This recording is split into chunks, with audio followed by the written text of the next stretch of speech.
निदा पथर हे निद के सोइल 60 पौटी खाई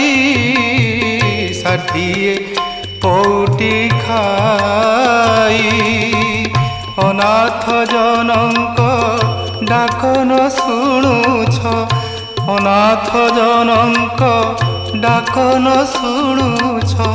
जगतर नाथ होई आरती बेल जे गड़ी जाऊँची उठ हे छपन भोगी हेबाकू चंदन लागी कोठ भोग